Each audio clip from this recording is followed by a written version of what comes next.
Afternoon everyone, welcome to this first video on the YouTube channel andcauldronbubble. Today we're doing avocado dye. So we're going to start. I've got about 100 million of them collected over the last year in fact, and just put in bags in the freezer. So let's count them out. We've got to weigh how much we got. That's actually a good point. Turn on the scale first. Pro tip.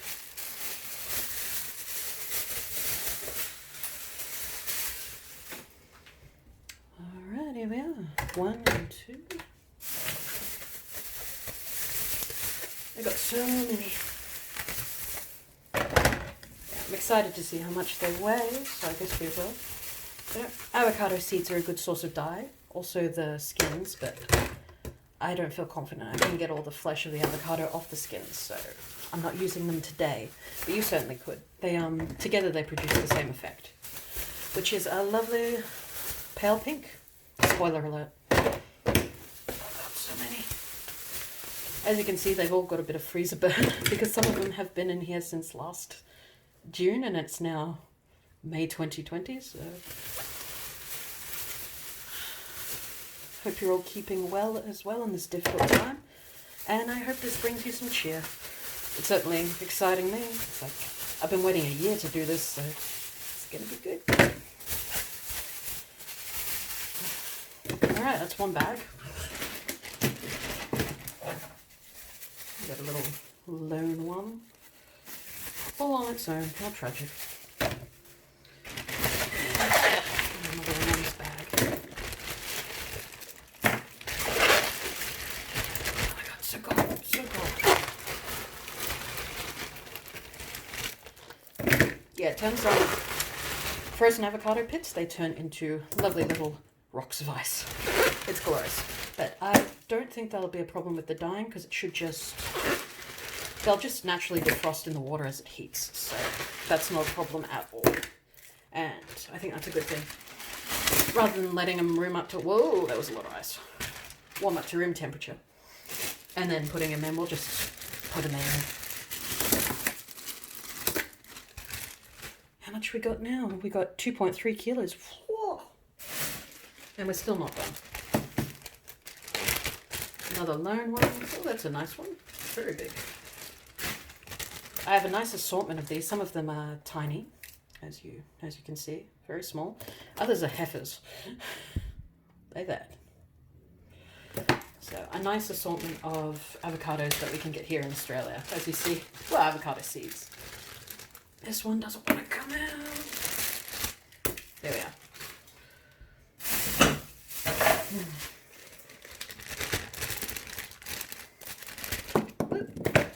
It's like ASMR avocado version. Very excited. And that's just about filled the bowl I put out. Oh no, couple more.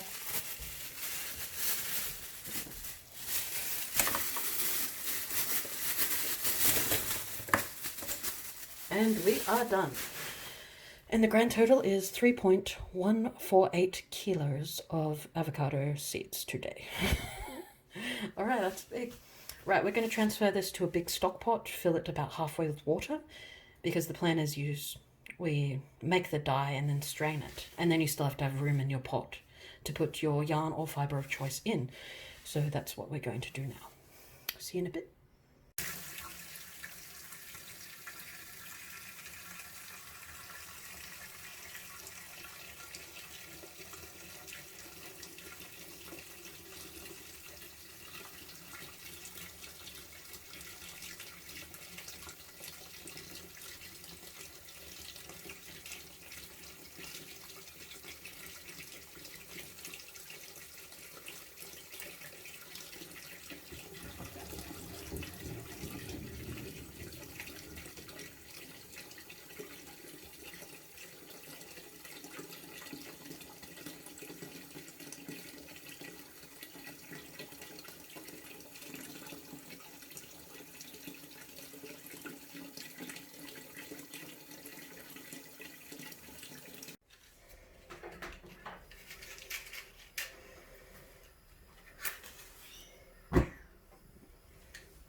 As you can see, we've got our stock pot half filled with water. It's a 19 litre.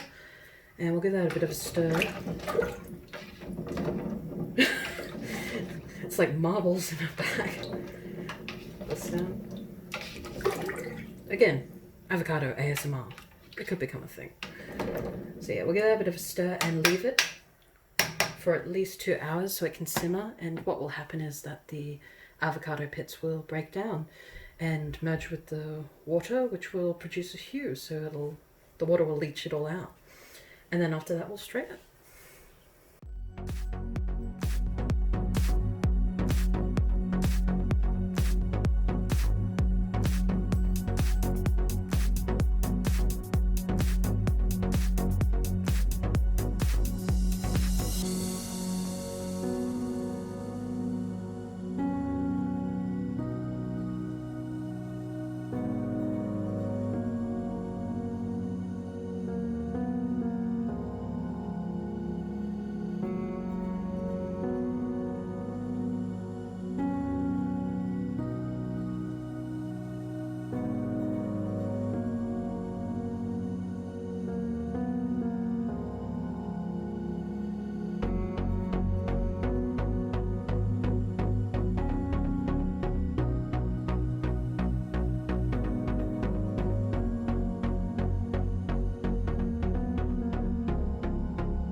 Alright, so the avocado seeds have been dyed, and since it's getting late in the day, I've got to do the mortanting of the wool now. I scoured it while the avocado was dyeing, so that's cool. So yeah, I've got potash alum and cream of tartar in the pot here, quite a bit of a smaller one, but we do have to make dinner at some point today.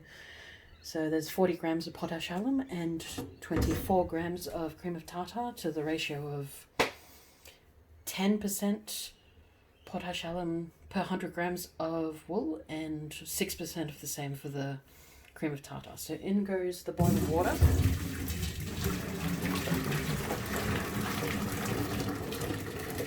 Yeah, let's get the dregs. There we are. And when you're doing this, you've got to make sure that everything gets dissolved. There's quite a bit here in the bottom. So I'll give that a good stir. Make sure we get it all. Do make sure to wear protective gear for this, so a nice mask and gloves. I've got the mask, not the gloves. Alright, just give it a look. Make sure you can't see any particles on the bottom of the pot.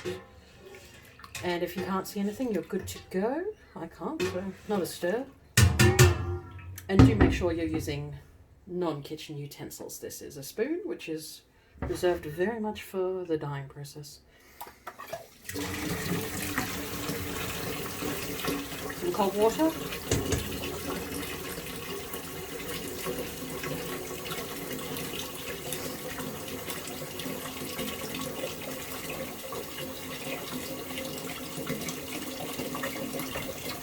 Yeah, that'll about do it. Give it a stir. And then we're off to the stove. Alright, our pot is ready. The yarn has been done. Just gotta rinse it a bit more. There we go. It's not exactly looking nice and calm and controlled, but that's okay. So into the pot it goes. Whoop. It must be said, it is too small of a pot to be doing this, but I'm doing it anyway. Hashtag wild child. Give it a good poke, give it a good stir. Make sure you put your spoon somewhere that's not on materials used for food. So I'll put mine on some baking paper that can be thrown later. I also have a selection of small bowls that serve the same purpose, but they're still drying. Right, that's in. Bit squishy, but it's in. And what we're going to do is let that come up to a simmer, and then let it simmer for 45 minutes thereafter, and then let it cool overnight. And then in the morning we can dye it with the dye, which will also have cooled overnight and would have been strained. There we are.